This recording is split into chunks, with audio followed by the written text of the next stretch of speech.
Hello aspirants, this is Shravani Ram. Welcome to Prime Time. In this video, we are going to cover all the last week current affairs regarding polity and governance. Let us check topics in brief. New Chief Justices for Patna, Meghalaya and Manipur. Fast track immigration, 5 airports. SC mandates 2 months deadline for bail pleas. Supreme Court, pendency hits record of 88,417 cases. Ban on real money online gaming, what changed? From 7% to 99%, Himachal Pradesh as a fully literate state. Ocean law and policy, India's perspective from COLP 48. Supreme Court directs Aadhaar as an identity proof in Bihar's voter roll revision. So the topic of importance is CP Radhakrishnan as India's new vice president. So let us see one by one what are the topics. Our first topic is new chief justices for Patna, Meghalaya and Manipur. So the collegium system has proposed elevation of new chief justices. They are filling the 3 vacancies for Patna, Meghalaya and Manipur. So who are they? Justice P.B. Bajantri. He's from Karnataka High Court and currently working as an acting CJ of Patna High Court. Now he is going to be Chief Justice of Patna High Court. And second one, Justice Sauman Singh. He's from Calcutta High Court and now going to become the Chief Justice of Meghalaya High Court. And M. Sundar. He's from Madras High Court to become Chief Justice of Manipur High Court. So in this perspective, we have to remember the articles 124 to 23 in this perspective. The next topic in brief is fast track immigration fire codes. Why this is in use? Because Union Home Minister Amit Shah inaugurated FTI system in new 5 airports. What are those airports? Lucknow, Thiruvananthapuram, Tiruchirappalli, Kozhikode and Amritsar. So what is FTI system? We'll know in detail. It is FTI TTP, Fast Track Immigration Trusted Travel Program for the fast immigration. Were eligible for the scheme. All citizens of India and overseas citizen of India card holders are eligible for the scheme. So how it works? There'll be e-gate at airports. So you need to scan your boarding pass and passport in the e-gate. It will check all the biometrics like fingerprints, facial recognition, and then it confirms the immigration within the 30 seconds. So it is a fastest system. And what is the registration process and enrollment? Registration can be done through the official website and enrollment process can be done means all the biometrics you need to register at FRRO office. So which technology is used? This is automatic e-gate system involved in it and all the biometric recognitions and deployment.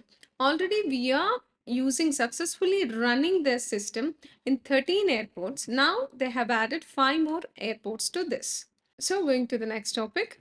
Supreme Court mandates 2 months of deadline for bail pleas.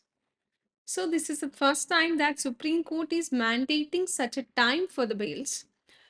Before that, there was a multiple cases that it recommended for the fast recovery.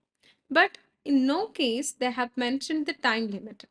So what are those? We'll read out. The Supreme Court of India has issued direction to all regular anticipatory bail pleas in high courts and subordinate courts must be decided within the 2 months from the date of filing except where delay is attributable to parties. So considering to it ఎప్పుడైతే మనకు file అయిపోతుందో date of filing నుంచి consider చేస్తే all the holidays are exclude చేస్తే 2 months లోపల ఆ bail పిటిషన్స్ని clear చేయాలన్నమాట. ఇది హై కోర్ట్స్ కావచ్చు, సబార్డినేట్ కోర్ట్స్ కావచ్చు, అన్నిటికీ వర్తిస్తుంది.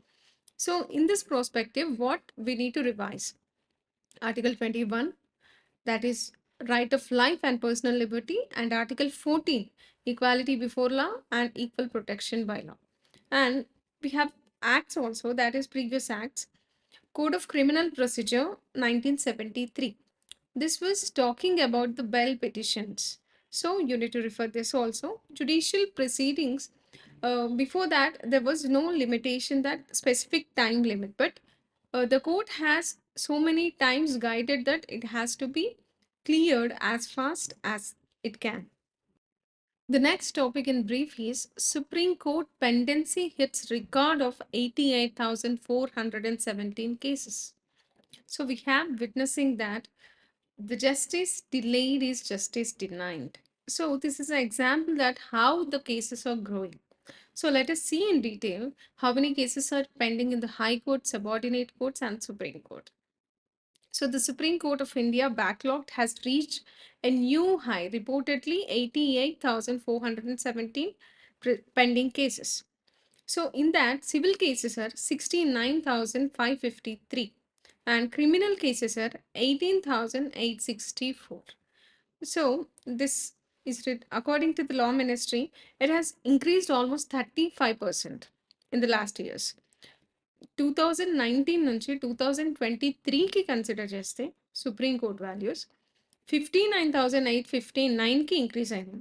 CivicCentre IAS is offering Telangana Group 1 Prelims cum Mains classes as well as Andhra Pradesh Group 1 Prelims cum Mains classes in English medium for a period of 8 to 10 months. This also covers the complete NCERT textbooks and statewide textbooks. So, what are you waiting for? Learn through reverse engineering technique today. Admissions are in progress. Join now.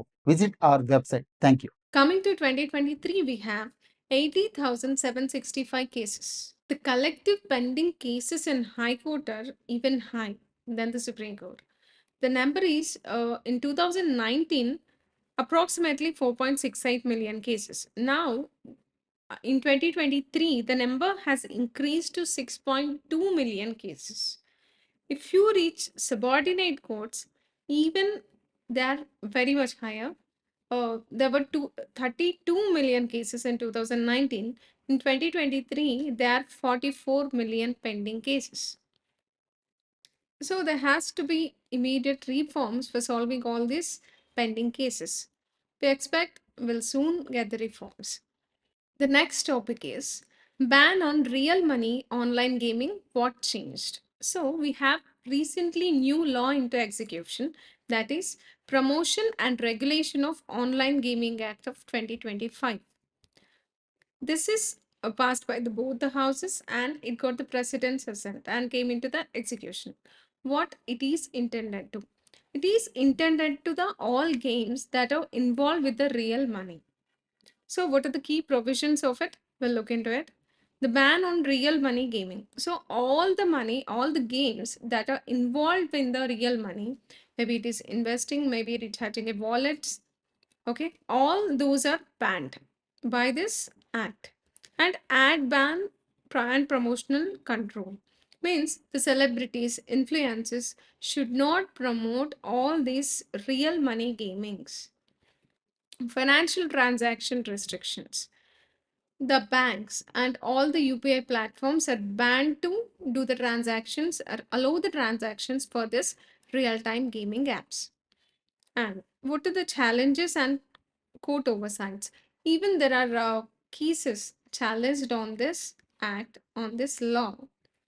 Let us see what happened. But now it is in execution that has banned all the real-time gaming platforms.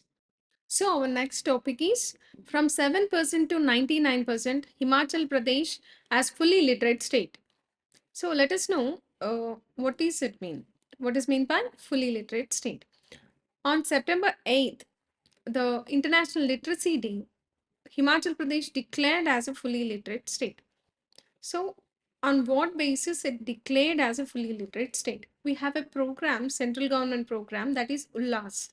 ULLAS stands for Understanding Lifelong Learning for All in Society. So according to this scheme, the people or the citizens who are the above age of 15 years has to be trained like reading, writing and minimum numeracy skills. If they can speak, write and have the minimum numeracy skills, they can be considered as literate. Okay. The threshold for this literacy, full statehood of literacy, is 95%. And the Himachal Pradesh has reached the percentage of 99.30. So it is above the threshold. That's why it is declared as a fully literate state. So before Himachal Pradesh, there were declared state of fully literacy. Those are Tripura, Mizoram, Goa, and Ladakh. So the next topic is Ocean Law and Policy, India's perspective from SIBO LP 48. So this is a Ocean Law Policy Summit that is conducted in the New Delhi. 50 years తర్వాత almost 50 years తర్వాత first time ఇండియాలో conduct చేస్తున్న summit ఇది. So that is why it is very important. This year theme is developing world approaches to ocean governance perspective from the Indian Ocean Rim. So ఇది చాలా important ఈ year ప్రాస్పెక్టివ్లో. ఒకటి, మన దగ్గర 50 years తర్వాత కండక్ట్ అయిన సమ్మిట్. రెండు, the secretary of ministry of earth sciences, he's doctor M Ravichandran, gave a keynotes on it. So what are the keynotes? We'll see one by one. So one of the important keynote that is mentioned by him is climate change impacts. Like we are facing heavy intensive cyclones, heat waves. So all those comes under the climate change impacts, and acidification and declining productivity. More absorption of CO2 is a major issue. Research and exploration gaps. అంటే 70% of ocean మనకు అవైలబుల్గా ఉన్నప్పటికీ, I mean sea water మనకు అవైలబుల్గా ఉన్నప్పటికీ, we're just exploring 5% of it. So there is a need of research on this అని he mentioned. Next key note వచ్చేసరికి ecosystem degradation and biodiversity loss. So coral reefs కావచ్చు, coastal regions కావచ్చు, they are under very pressure because we are losing it because of maritime imbalance. సో ఈ concerns అన్నీ మనం ఖచ్చితంగా note చేయాలి అని they have decided. The doctor Ravichandran has stated this keynotes, and it took some decisions and resolution regarding livelihood also, that is maritime livelihood. They want to recover, and they want to work towards the sustainable thing. Supreme Court directs Aadhaar as an identity proof in Bihar's total rule revision. మనం already we have discussed ఈ topic గురించి మాట్లాడుకున్నాం. Bihar is undergoing the intensified revision of voter rules. So ఏమైంది actually, what happened in this cases? First, they have listed 11 documents. Aadhaar was not part of it. తర్వాత supreme court కలుగ చేసుకొని it mention that ఆధార్ని కూడా మీరు add చేయాలి as identity proof అని supreme court guide lines ఇచ్చింది. Supreme court guide lines ఇచ్చిన తర్వాత కూడా ఆర్జేడీ కావచ్చు, బూతింగ్ పోల్స్ ఆఫీసర్స్ కావచ్చు, they have not accepting this Aadhaar as identity proof. అందుకని మళ్ళీ సుప్రీంకోర్టు ఏం చేసింది అంటే, it has revise means 12th రోజు మళ్ళీ ఎలక్షన్ కమిషన్కి డైరెక్షన్స్ ఇచ్చిందనమాట. ఏమని? 11 documents you mentioned. So 12th డాక్యుమెంట్గా మీరు దేన్ని నోటీస్ చేయాలి? ఖచ్చితంగా ఆధార్ని మీరు రికగ్నైజ్ చేయాలి. 12th డాక్యుమెంట్గా ఆధార్ని రికగ్నైజ్ చేసి మీ ఇంటెన్సివ్ పోల్స్ అనేవి కండక్ట్ చేయాలి అని supreme court has given a guide lines to the mandates to the election commission of India. So in this perspective, the important articles are Article 324 and Article 326 related to the Election Commission of India. And even we need to refer the Representation of People's Act of 1950, Section 23, Clause 4. It is talking about the electoral rolls. Now, the topic of importance is C.P. Radhakrishnan, India's new Vice President. So India got new Vice President. He is C.P. Radhakrishnan.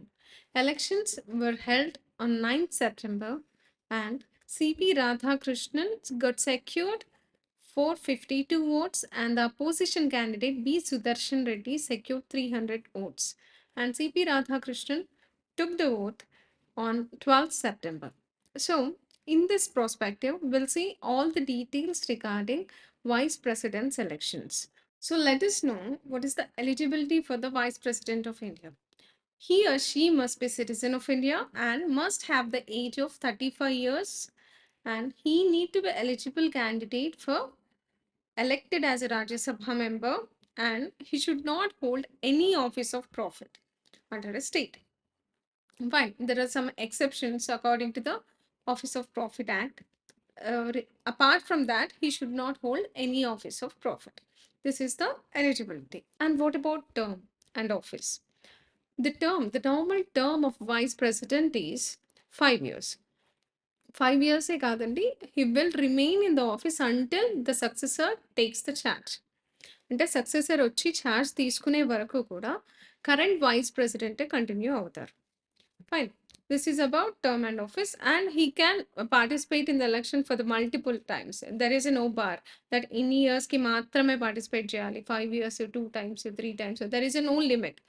If you want, you can participate for number of times, n number of times. There is no limitation.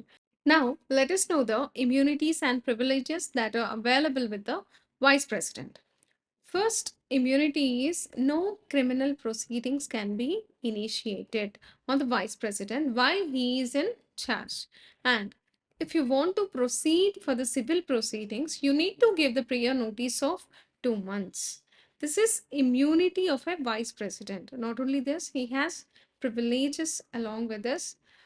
He's an ex officio member of Rajya Sabha. So he draws salary and allowances from the Rajya Sabha, not from the vice president office. And along with that, he enjoys the parliamentary privileges because he's a chairman of Rajya Sabha and ex officio member of Rajya Sabha.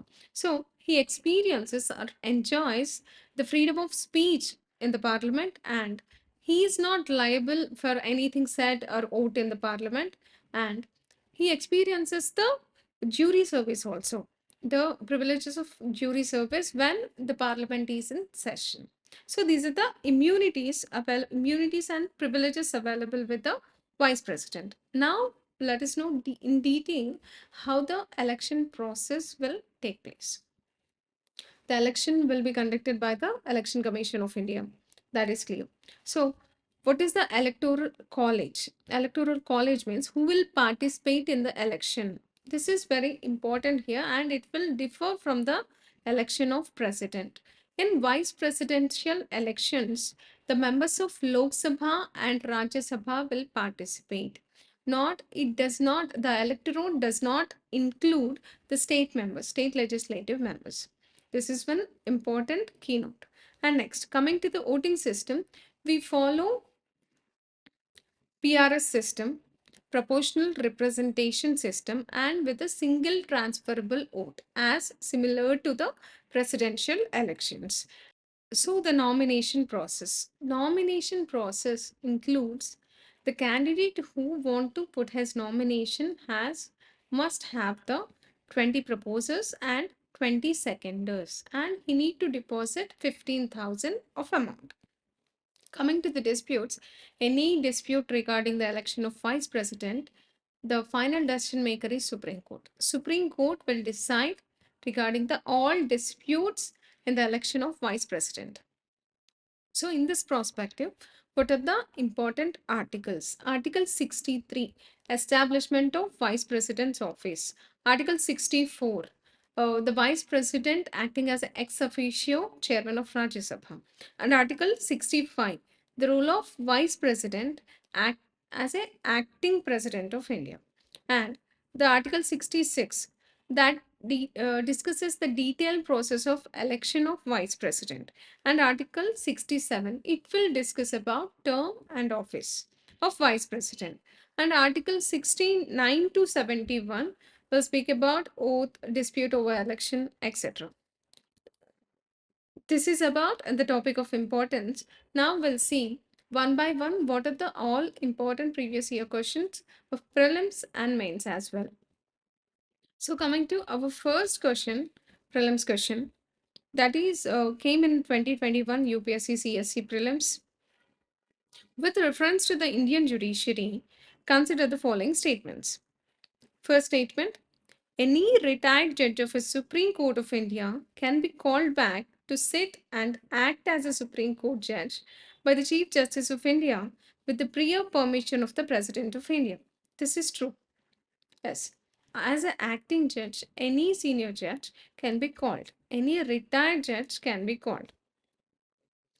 Second statement is a high court in India has a power to review its own judgment as a Supreme Court does.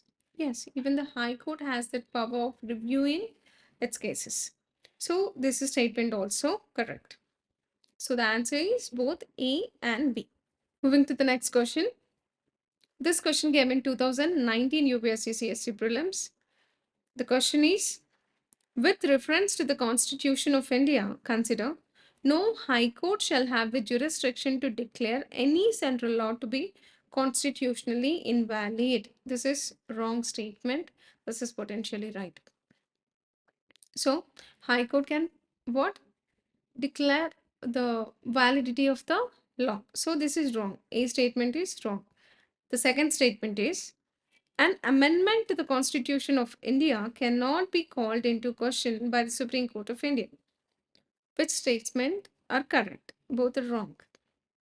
Because Supreme Court declare even a constitutional amendment act if it violates the basic structure, if it violates the fundamental rights. So B is wrong. So neither A nor B.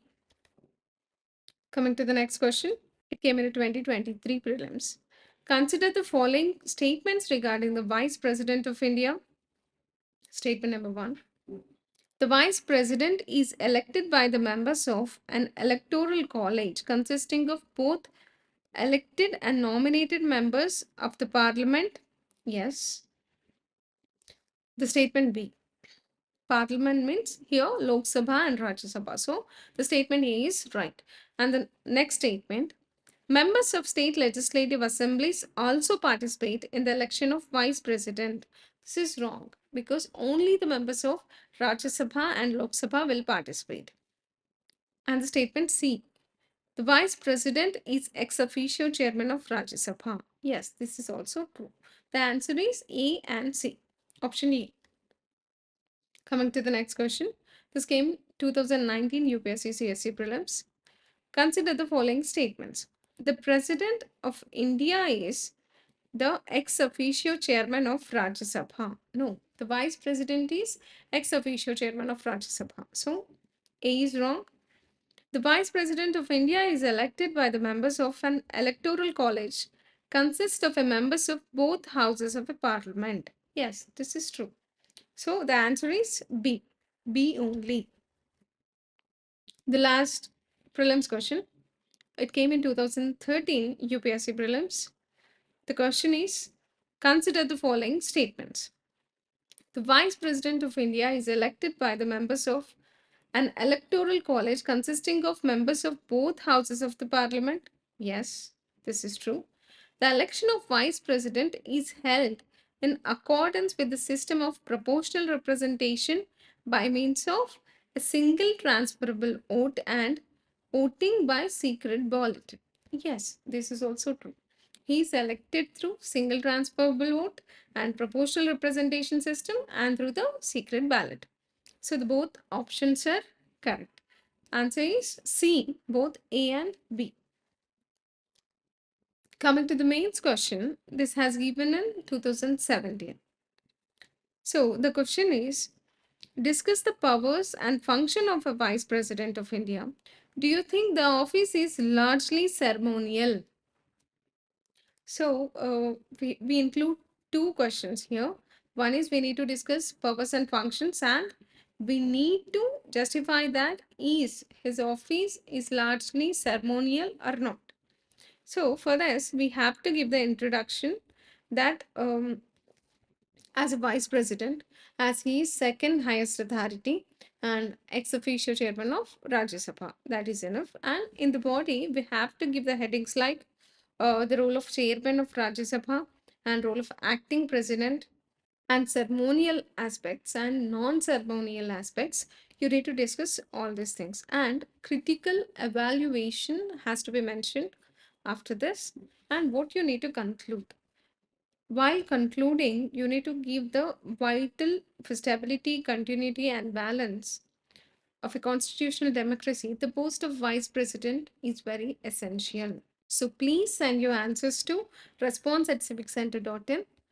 Hope you find the video helpful. Thanks for watching. Hello everyone. As you all know, Civil Services Prime Time is one of its kind initiative where we are teaching the students current affairs related to that particular subject one day at a time. అంటే ఒక వారంలో జరిగిన current affairs అన్ని ఒక subject కి సంబంధించి మేము ఒక రోజులో చెప్తున్నాం. So this is all because of the reverse engineering technique. Because మీరు ప్రతి వీడియో చూసినట్టయితే ఎండ్ లో ప్రీవియస్ ఇయర్ క్వశ్చన్స్ ప్రిలిమ్స్ చేస్తున్నాము, అలాగే ఒక క్వశ్చన్ మెయిన్స్ చేస్తున్నాం. So in order to get daily updates at 7 o'clock sharp as we are doing it, subscribe చేసుకోండి, అలాగే బెల్ కూడా క్లిక్ చేయండి సో దట్ 7 o'clock కి మీకు ఇమీడియట్ గా నోటిఫికేషన్ వస్తుంది.